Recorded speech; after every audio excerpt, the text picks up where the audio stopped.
안녕하세요. 빅퍼즐 문화연구소장 윤영훈입니다.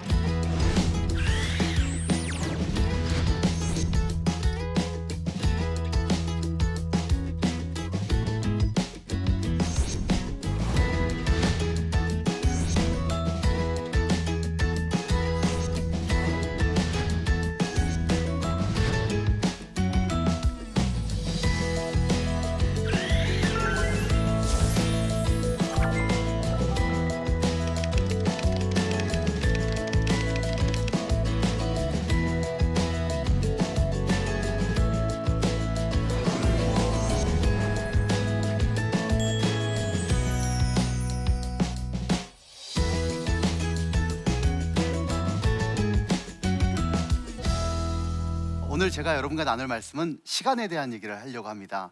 제목은 때를 따라 아름답게라는 구절인데요. 전도서 3장 11절에서 따왔습니다. 제목이 느껴지는 것이 굉장히 기분이 좋으시죠? 하나님께서 그분의 때에 우리를 아름답게 하실 거라는 믿음, 우리가 그것을 갖고 오늘의 힘든 일상들도 이겨나갈 수 있다고 생각을 합니다.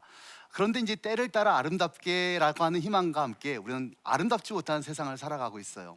우리 시대를 보면 많은 사람들이 추모가 일상이 되어버린 나라라는 얘기도 해요. 많은 사건과 사고와 또 아픔들이 우리 주변에 있고, 또 그 피해자에 대한 안타까움도 있지만 우리는 가해자에 대한 또 동감과 공감을 갖기도 하거든요.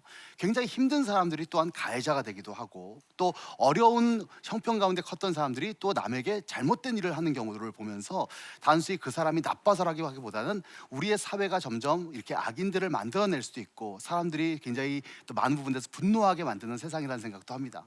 그럼에도 불구하고 우리 크리스찬들은 때를 따라 아름답게 하신다는 하나님에 대한 믿음과 소망이 우리에게 있어야 될 줄 알아요.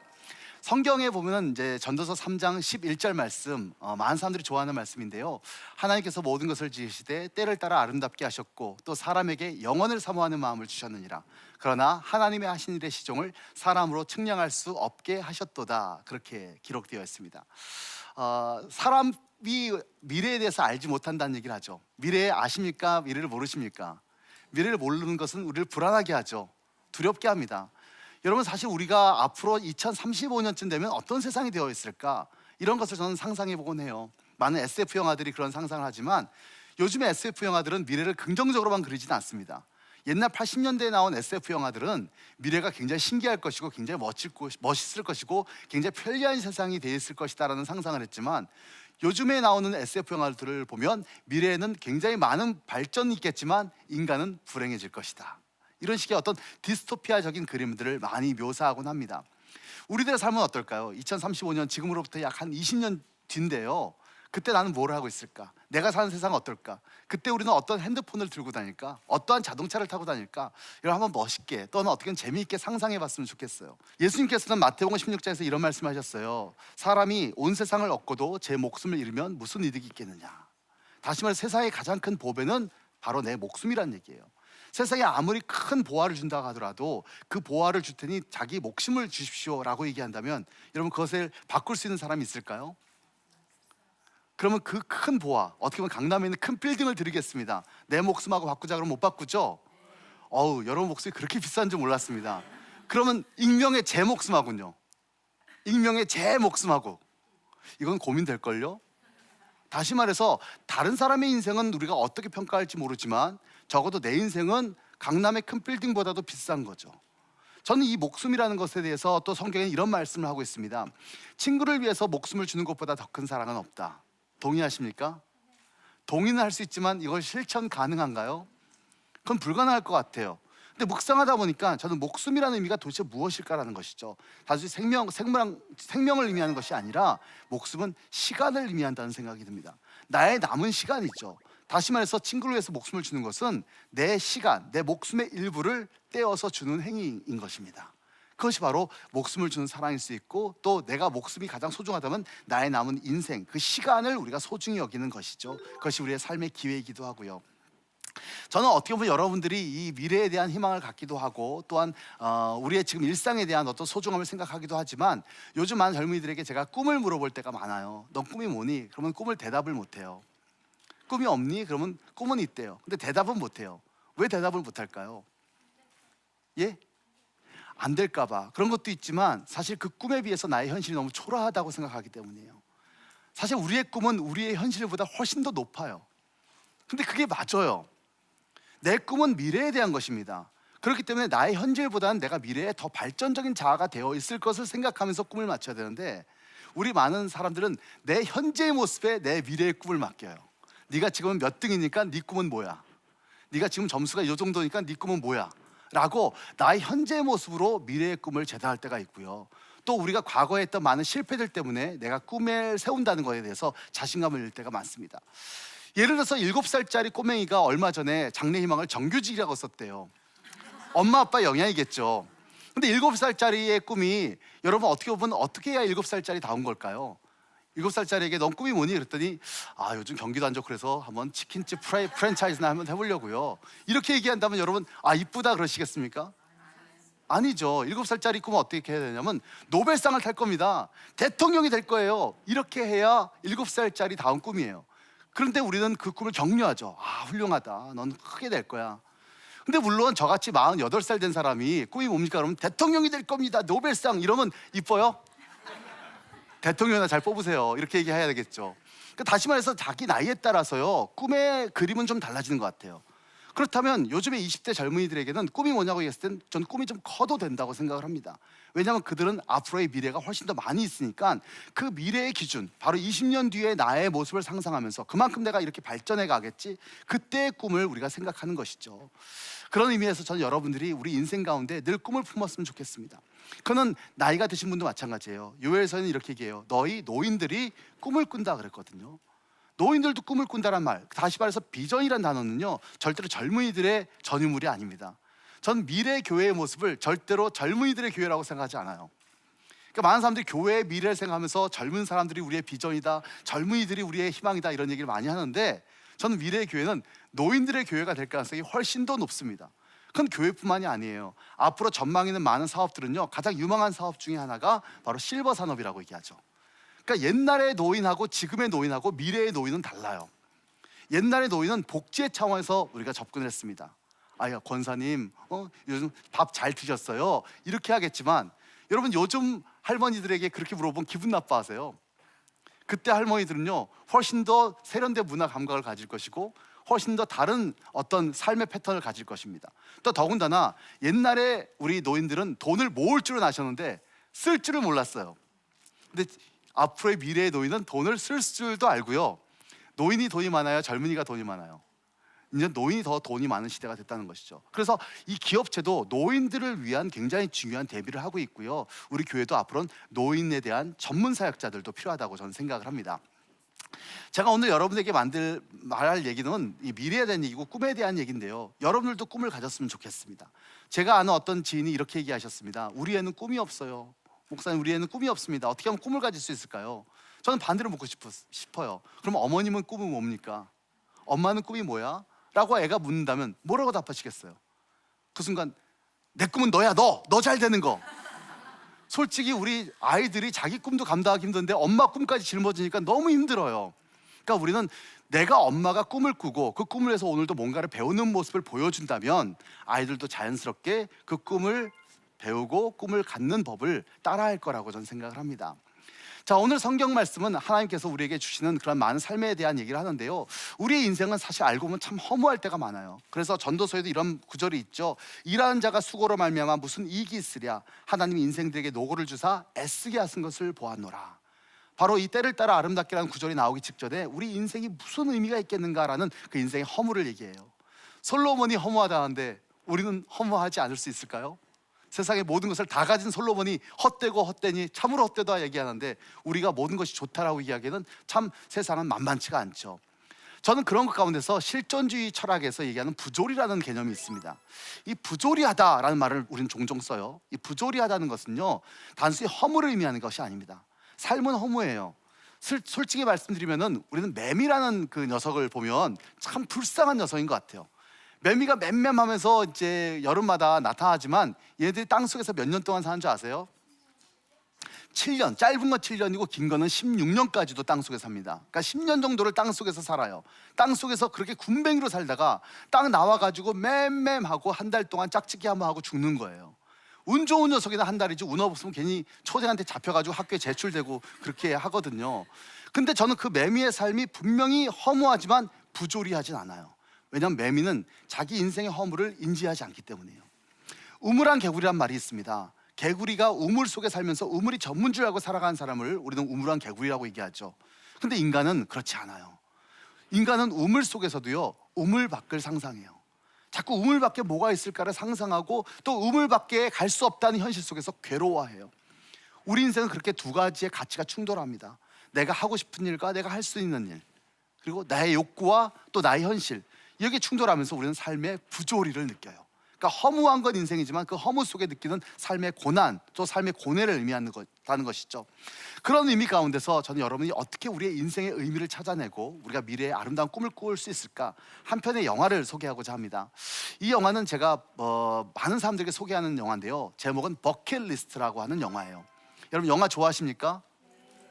예, 이 영화의 버킷리스트는 주연 배우가 두 명의 할아버지가 나옵니다. 보고 싶어요? 보고 싶지 않아요? 보고 싶어요? 송중기하고 현빈이 나와도 볼까 말까 하는데 이 할아버지 두 명이 나오는데 보고 싶으십니까? 저는 이 영화가요, 한 분은 잭 니콜슨, 한 분은 모건 프리먼이 나옵니다. 두 분 다 대배우예요. 이 두 분의 삶 가운데 이제 버킷리스트라는 영화는 굉장히 우리에게 많은 인생의 의미를 알려줍니다. 먼저 여기에 보면 잭 니콜슨 역으로 나오는 분이 있어요. 이분은 굉장히 돈이 많은 부자입니다. 16살 때 고아원을 탈출했어요. 아주 어렵게 살았습니다. 고아원을 탈출한 다음에 그때부터 악착같이 돈을 모았어요. 그래서 거부가 되었어요. 그리고 돈은 많지만 이 사람은 주변에 친구가 하나도 없습니다. 심지어는 돈 때문에 자기 아내가 죽음에 빠지도록 방치한 것 때문에 딸하고도 절교를 해요. 항상 주변에 아무도 없죠. 그리고 나서 어느 날 병원에 입원을 했는데 자기가 곧 죽는다, 암이라고 하는 판정을 받고 곧 죽는다는 사형 선고를 받아요. 인생이 참 허무했어요. 돈 하며 살았는데. 두 번째, 이 모건 프리먼 이 배우는 평생 45년 동안 자동차 정비사로 살아갑니다. 이분은 굉장히 똑똑했고 공부하고 싶었어요. 그렇지만 대학교에 들어가자마자 그는 한 학기도 마치지 못하고 학교를 그만둬야 했습니다. 왜냐하면 자기 동생이 7명이었거든요. 그 7명을 책임져야 되는 장남으로서 그는 결국 학업을 계속하지 못하고 중단합니다. 그리고 평생 자동차 정비소로 살아가면서 그렇게 묵묵히 하루하루 시간을 보내다가 어느 순간 자기가 암에 걸렸다는 사실을 알게 되고 얼마 못 가서 죽는다는 사형 선고를 받아요. 그리고 이 두 할아버지들이 같은 병실에서 만나게 됩니다. 근데 어느 날 이 모건 프리만, 흑인 아저씨가요, 뭔가를 씁니다. 뭔가를 열심히 쓰는 걸 보고 잭 니콜슨이 그게 뭐냐 그러니까 버킷리스트다 이렇게 얘기를 해요. 여러분 버킷리스트가 뭔지 아시죠? 죽기 전에 해야 될 것들, 이런 뜻이죠. 그래서 이 버킷이라는 것은 원래 양동이라는 뜻인데, 양동이에서 올라가서 이렇게 목을 맬 때 킥 더 버킷, 양동이를 차면 죽는다 해서 죽음을 의미하는 단어로 버킷이 쓰였습니다. 그래서 이 버킷리스트란 말은 죽기 전에 내가 꼭 해봐야 될 것, 꼭 하고 싶은 것이라는 것을 버킷리스트라고 얘기하죠. 이 버킷리스트를 작성하는데 이게 대학교 1학년 때 숙제였다는 거예요. 그때 철학과 교양철학 때 자기가 이 숙제를 받았는데 아직까지 제가 숙제를 하지 못했다. 그래서 지금이라도 한번 숙제를 해보려고 한다.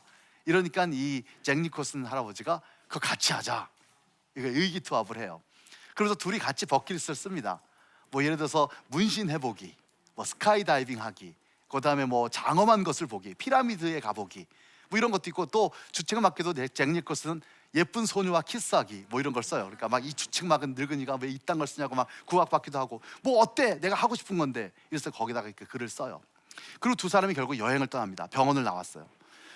이 모건 프리먼의 아내가 난리가 났습니다. 지금 죽기 직전인데 어딜 가냐고 막 난리를 치니까 이 모건 프리먼 할아버지가 내가 평생을 내가 원하는 대로 한 번도 살아보지 못했는데 내가 죽기 전에 한번 내가 원하는 걸 해보겠다는데 왜 나를 말리냐고 부인에게 아주 매정하게 얘기하고 둘이 길을 떠납니다. 그리고 하나씩 버킷리스트를 하고 그때마다 그 노란 종이에 썼던 버킷리스트를 하나씩 지워가요. 그리고 어느 날 이 사람들은 자기가 가고 싶었던 이집트로 가서 피라미드 위에 올라갑니다.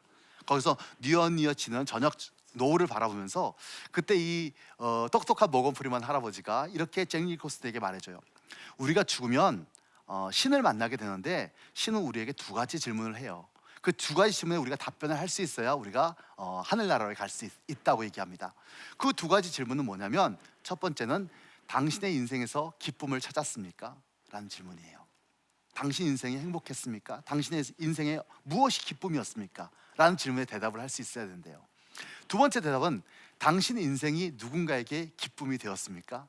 라고 하는 질문에 대답을 할 수 있어야 갈 수 있대요. 그 얘기를 하면서 그들은 종이를 꺼내서 두 가지를 집어요. 피라미드에 올라가기, 장엄한 것을 보기. 그리고 이제 집으로 돌아왔습니다. 집으로 돌아왔을 때 이 모건 프리먼 할아버지가 갑자기 자기 아내를 꽉 껴안아줘요. 그 아내가 이런 말을 합니다. 40년을 남이더니 남편이 돼서 돌아왔네. 이렇게 얘기를 해요. 그러니까 다시 말해서 이 여행을 통해서 그들은 자기의 인생에 대한 정리뿐만 아니라 내가 살아왔던 인생이 무의미한 삶이 아니었고 내가 사랑하는 사람을 위해서 아주 좋은 일들을 해냈다는 것, 그 사랑하는 사람이 나로 인하여서 이렇게 행복할 수 있다는 것에 대한 가치를 깨닫게 된 거예요. 그리고 나서 이 잭 니콜슨에게 이 모건 프리먼이 한 가지 부탁을 합니다. 버킷리스트에다가 하나를 더 쓰면서 넌 딸을 찾아가야 된다. 그 딸은 나를 만나주지도 않아. 나하고 완전히 절교했어. 그래도 넌 죽기 전에 꼭 딸을 한번 만나야 돼. 결국 그래서 잭 니콜슨이 자기 딸을 찾아가요. 문전박대할 대항할 줄 알았는데 그 딸이 자기를 열어줍니다. 이미 딸은 결혼했어요. 그리고 딸내미가 하나 있었어요. 그 딸내미한테 네 할아버지야 라고 얘기하니까 딸내미가 할아버지 밤에 뽀뽀를 해줍니다. 그리고 이제 집을 나오면서 그 잭 니콜슨이 막 울어요. 막 울면서 주머니에서 뭘 꼬깃꼬깃 꺼냅니다. 그리고 뭘 지워요. 뭘 지웠을까요? 예쁜 소녀와 키스하기를 지웁니다. 그리고 그 다음 장면은 모건 프리만의 장례식이에요. 그러니까 모건 프리만은 이제 마침내 생을 먼저 마쳤어요. 그 장례식 날 잭 니콜슨이 이제 연단에 나와서 자기 친구를 추억하면서 이렇게 얘기합니다. He is my best friend. 그는 나의 최고의 친구였습니다. 이제 만난 지 한 석 달밖에 안 됐는데 베스트 프렌드래요. 베스트 프렌드가 뭘까요? 그것은 오랫동안 사귄 친구, 맨날 많이 만나서 놀았던 친구가 아니라 자기 삶의 의미를 함께 나눈 친구이겠죠. 그리고 그 다음 단어가 참 중요한데 그 대사는 He saved my life. 그는 내 목숨을 구했습니다. 이렇게 얘기했어요. 그는 내 목숨을 구했습니다.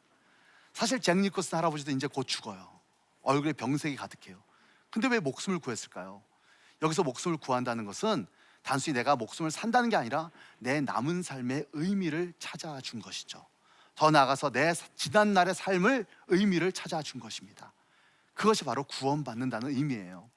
저는 예수를 믿는다는 것 또는 신앙을 한다는 것이 무엇일까? 죽은 다음에 천당 가는 것만 저는 구원받는 것이 아닙니다.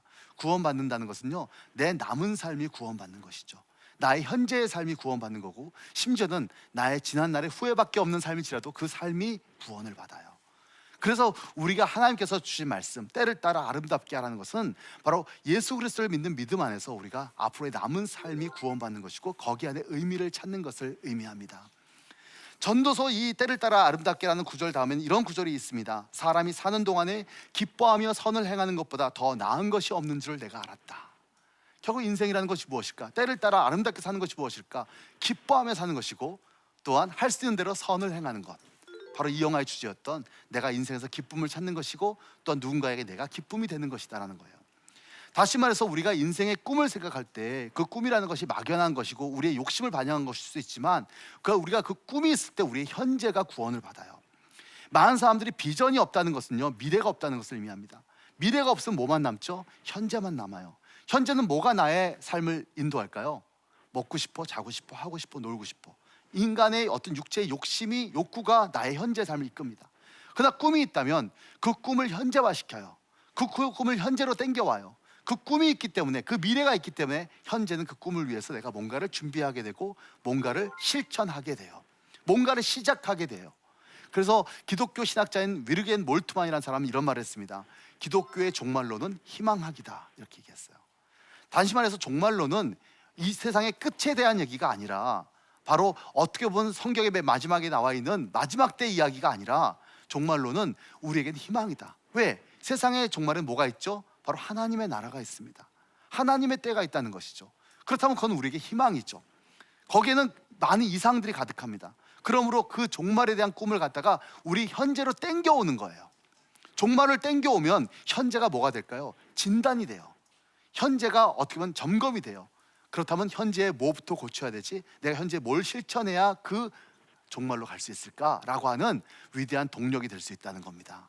그래서 그 꿈은 무엇을 위한 것이냐? 나의 현재를 위한 것이기도 해요. 전 여러분이 꿈을 가지기를 소망합니다. 여러분, 신해철 씨가 부른 노래 중에서 민물장어의 꿈이라는 노래가 있습니다. 고 신해철 씨는 많은 사람들에게 많은 감동을 줬던 아티스트이기도 하지만 젊었을 때 신부가 되고자 하는 어떤 꿈을 가질 만큼 뭔가 인생에서 의미를 찾는 것에 자기의 진지한 가치를 노래 속에 담아냈어요.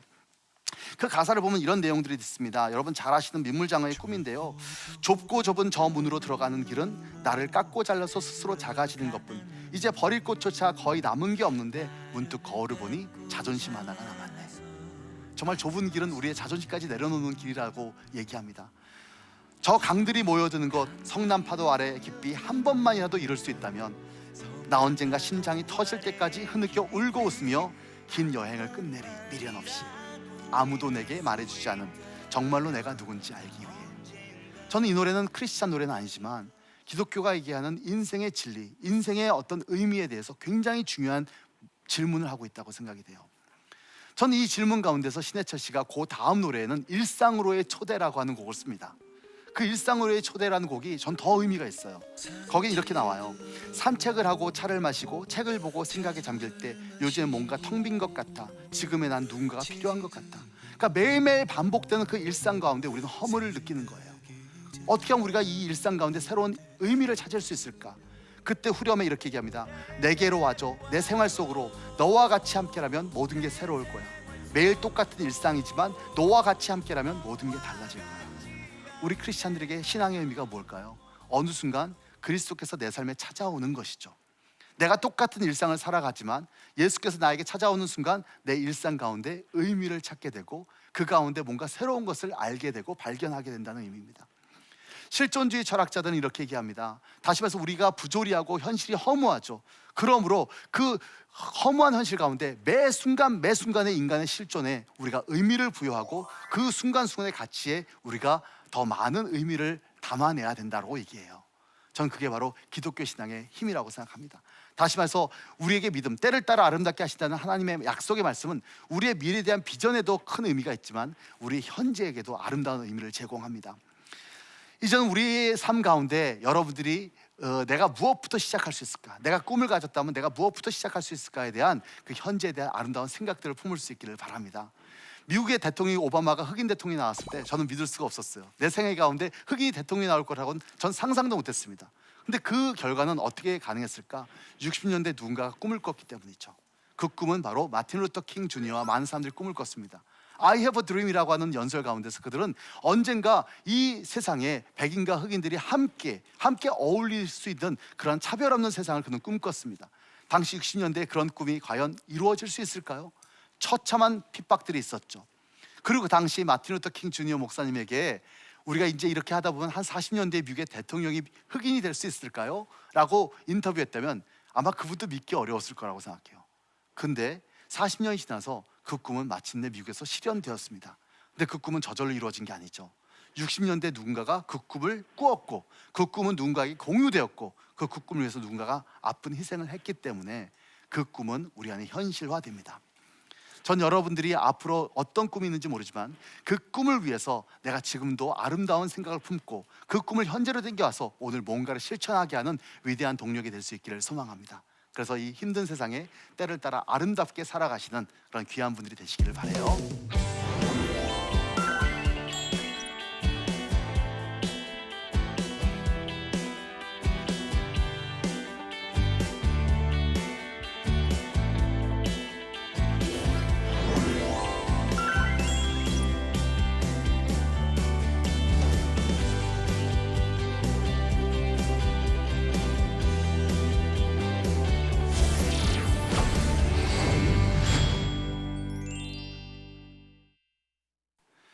예, 제 강의를 듣고 여러분이 좀 질문이 있으신데요. 질문 몇 개를 좀 뽑아봤습니다. 첫 번째 질문입니다. 꿈과 이상은 높은데 따라주지 않는 현실 때문에 고민하는 친구들이 많습니다. 어떻게 하면 하나님의 때를 기다리며 현재를 살아갈 수 있을까요? 우리 모두의 고민입니다. 저는 오늘날 많은 사람들이 상담 심리학에 관심도 갖고 또 상담 받으시는 분도 많은데 대부분의 경우는 저는 이상과 현실의 충돌인 것 같아요. 정말 우리 마음속에 하고 싶은 욕구는 많고 또 그것이 어떻게 보면은 현실 가운데 따라갈 수 없음에 대한 좌절이죠. 보통 어린아이들이 백화점 가서 엄마한테 이거 사달라 그러면은 엄마가 안 된다 그러잖아요. 애들에게 필요 없으니까. 그러면 애들은 어떻게 반응하죠? 그냥 뒤집어져 가지고 이게 이렇게 되잖아요.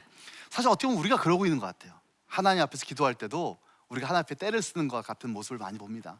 저는 이상과 현실이라는 것은요, 정교해야 됩니다. 저는 이상 없는 현실은 무의미해요.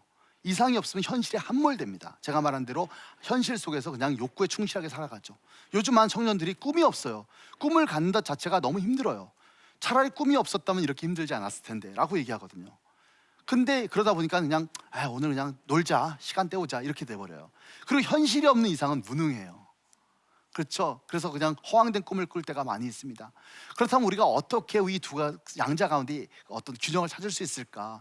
저는 어떻게 보면 우리가 여러분들이 주변 사회에서 일상 가운데 그 꿈을 함께 공유한 사람들과 함께 있는 것이 중요합니다. 그러니까 같이 꿈을 공유할 수 있고 함께 꿈을 나눌 수 있는 사람은 우리에게 정말 좋은 친구가 돼요. 다윗과 요나단이 둘이 아름다운 친구지만 둘이 같이 한 시간은 불과 몇 개월 되지 않아요. 근데 헤어질 때 이런 말을 하거든요. 자네와 내가 하나님과 맺은 언약을 서로 잊지 말기로 하세. 그리고 둘이 오랫동안 헤어져서 다윗은 도망 다니고 요나단은 그 뒤에서 아버지 밑에 있었어요.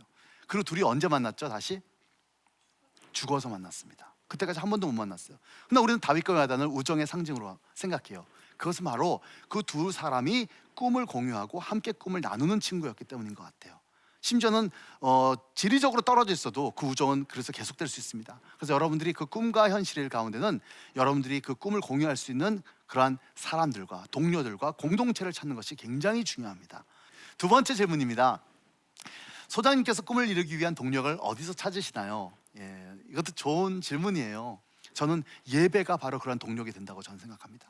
그때마다 내가 꿈이 흐트러질 때마다, 내가 어떻게 보면 나태해지고 약할 때마다, 또 사람들의 시선을 의식할 때마다 그 모든 것들을 초월하시는 하나님의 임재를 경험하는 그 예배적 체험.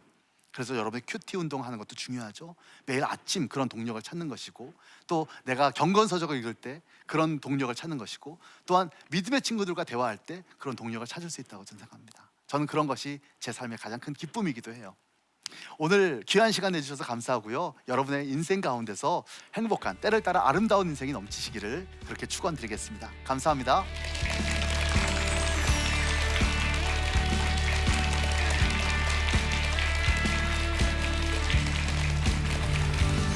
네, 안녕하세요. 저는 한국교회 탐구센터 소장으로 일하고 있는 송인규 목사입니다. 오늘 제가 말씀드릴 것은 성경을 올바로 이해하고 제대로 행해야 된다는 것입니다. 성경을 열심히 읽는 것도 필요하지만, 그러나 성경을 제대로 이해해야지만 제대로 행할 수가 있을 것입니다.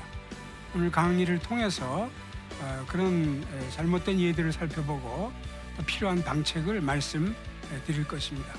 많은 분들에게 유익이 되는 그런 시간이 되기를 바랍니다.